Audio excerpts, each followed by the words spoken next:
And I was like, God, I'd love to come back at Cena on the microphone, but he's not the same John Cena. He's a little bitch these days, so I don't want John Cena. I want Cody Rhodes. And now welcome Drew McIntyre to the Pin Down, the Sports Illustrated Pro Wrestling Show. This Saturday night, Drew is going to be on Saturday night's main event in Atlanta against Randy Orton. It starts at 8 p.m. on Peacock and NBC. And Drew, your opponent's Randy Orton. He's one of many current wrestlers right now that come from legendary wrestling families. You had to make a name for yourself. You didn't have that family background to go off of. So does it fuel you a little bit knowing that so many guys in the locker room had the family background to kind of get themselves started with, where you had to start on your own and make a name for yourself? No, I can really care less what your last name is. My journey is very different from basically anybody's ever. I came from Scotland. I was the first ever Scottish person signed directly from Scotland to WWE, a country of 5 million people. And I've had such a unique journey, a lot of ups and downs on the way. You know, the longtime fans out there will know what everything I've been through and had to fight for everything I've got. Today's day and age, it's lucky I'm as good as I am, or I might get lost in the shuffle, because I suggest to a lot of the talent backstage when they're asking for advice, maybe change your last name to Fatu or something, you might get more opportunities. And then you just had one of the best feuds of the last couple of years with CM Punk. CM Punk's on record saying he elevates his opponents, elevates those feuds. Do you consider that Punk feud your best so far in your career?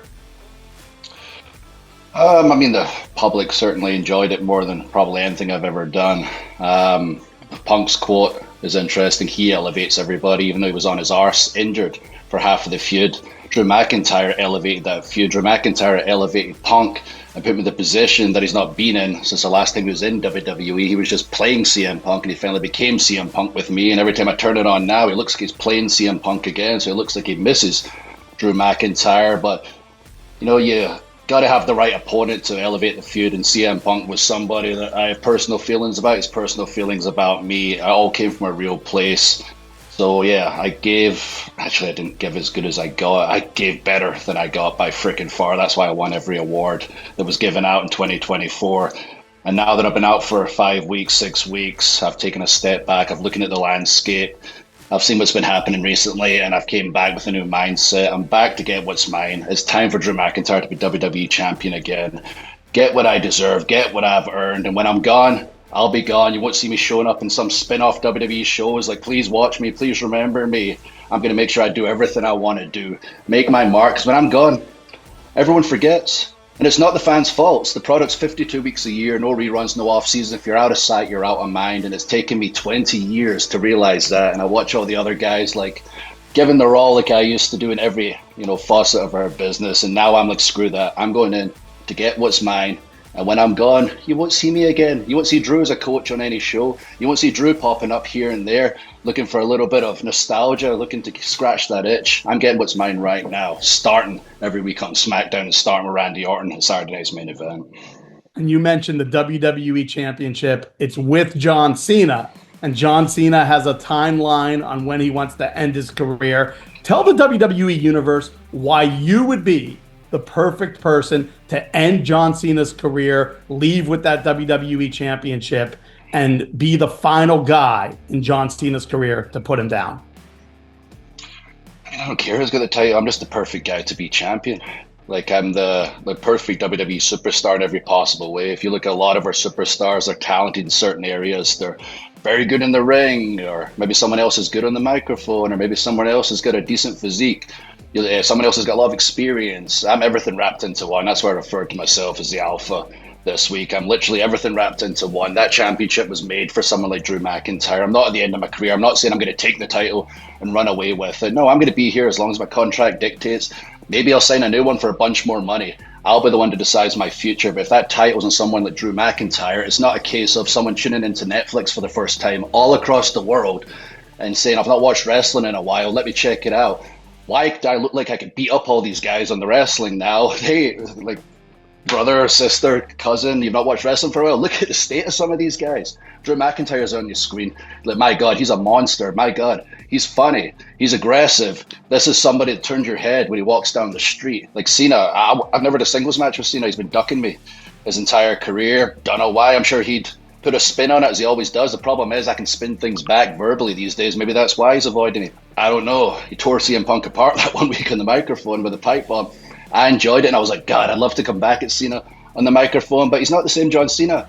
He's a little bitch these days, so I don't want John Cena. I want Cody Rhodes. When you look at a guy like Cody Rhodes, why do you think he would be the perfect person to beat and get that championship against?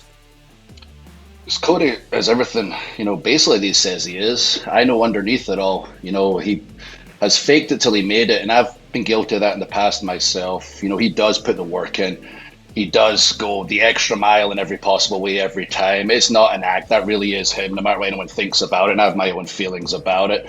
But he does work his absolute arse off. He is that talented, and he's earned everything he's got. And as I mentioned, Cena's not the same Cena, and all the stuff he's saying, he's just a little bitch boy. I don't want that. I don't want that John Cena. Go back to the old John Cena. Then I'll beat you. Then I'll send you out of the company. I want Cody Rhodes. He's the best we've got right now until I beat him, because I know I'm the best we've got. And I think he knows deep down I'm the best we've got. And the problem for him is I didn't realize this till I was out. The good thing about this time off, no rehab, actual planned time off. Took a step back, watched the products, seen what I didn't like, and I watched myself, and I went, wow, I wasn't giving it my all. And some people would say, but Drew, you had this incredible 2024. You look better than 95% of the guys. I've never followed a diet in my life. I've never had a personal trainer been on my arse my entire life. I brought them in the past 5 weeks. When you see Drew McIntyre with shirt off for the first time in Saturday night's main event, you're going to go, oh my God, how did this guy evolve even more than where he was at already? And I legitimately was holding back in a lot of ways I didn't realize. And I'm bringing an evolved Drew McIntyre, because I'm not competing with Cody or Cena or Roman or anyone else. From now on, I'm competing with Drew McIntyre, and nobody's going to be able to keep up with me. Now, how about The Rock? Because he's a guy that you now have a collaboration with the clothing line. He's in and out of WWE. He's on the board of TKO. Would he be somebody you would love to work with, either as a partner, go head to head with? What about if The Rock comes back and he wants your title, assuming you win that WWE title at some point, and The Rock comes calling? What would you say to Dwayne? Yes, is the sky blue? Is the grass green? He's The Rock.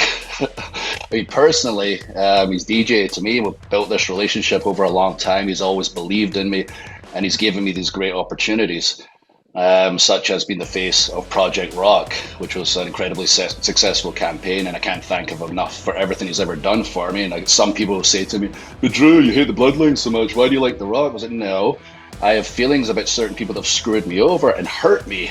It could be anybody, but it's mostly the bloodline. But The Rock has always helped me out, has always looked out for Drew McIntyre.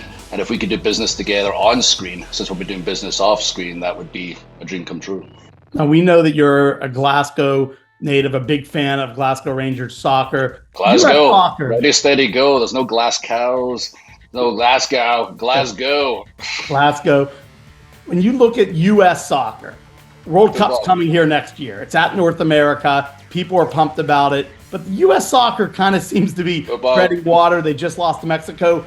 With you being from the UK, do you take U.S. soccer seriously? What's your thought on USA soccer as a whole? Football. For a start, it's called football. It's predominantly you use your feet and occasionally your head. Unlike American football, where predominantly you use your hands and occasionally your foot. So that would be American handball. So let's get used to calling it football, since that's what you predominantly use to play the game. And I heard a lot for years. All I heard was, who watches soccer? But everyone, literally everybody except America. Look at the numbers for the Super Bowl, the biggest sporting event, or the World Series in America. Then look at the numbers for the World Cup. They're not even on the same planet, different stratospheres. Like, football is the biggest sport in the world. It's a beautiful game. I absolutely love watching it to this day. And now it's going to be in America. It's on home turf. I strongly suggest to everybody, just, people are paying attention a little more now since Messi came to Miami. People have been talking about football a lot more, got eyes on it, could start understanding, what's so great about it. Just the unbelievable, play, the tactics, everything involved. The same as I felt about American football when I first came over. I was like, God, this is like rugby with pads. They stop and start every 5 minutes. But when I got to understand the tactics and how rough it is, the hard hitting and the pads, you hit even harder with those pads on, and I really understood it. I have a bigger appreciation for American football. That's what I need America to do before the World Cup comes here.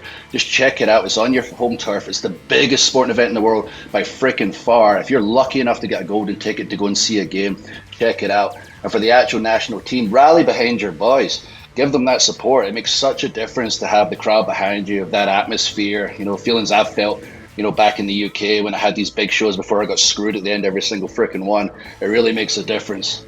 And to the team, so get behind your boys, try and push them forward. And we'll see what happens, but it's going to be an incredible event, and Drew McIntyre is going to be there. So everybody out there, you want to give some free tickets, you want some big pub. Have you seen Drew McIntyre's social media? The engagement, nobody comes close. Maybe Rhea's arse comes close to Drew McIntyre, but that's the only thing that comes close to me on social media. So give him the free tickets and I'll post a picture for you.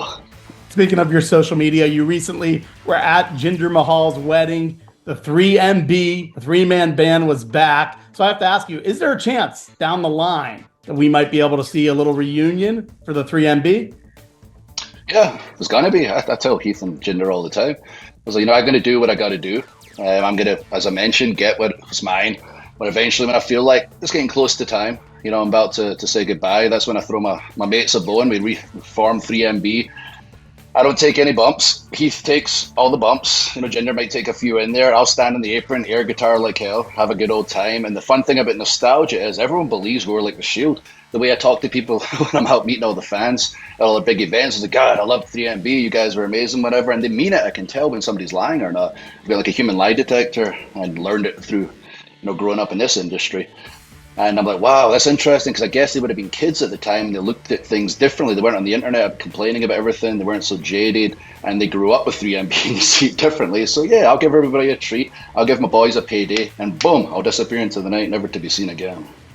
Well, we thank you so much for your time. Drew McIntyre, once again, Saturday night's main event coming up in Atlanta, 8 p.m. Eastern time on NBC and Peacock. Drew McIntyre versus Randy Orton. Check it out.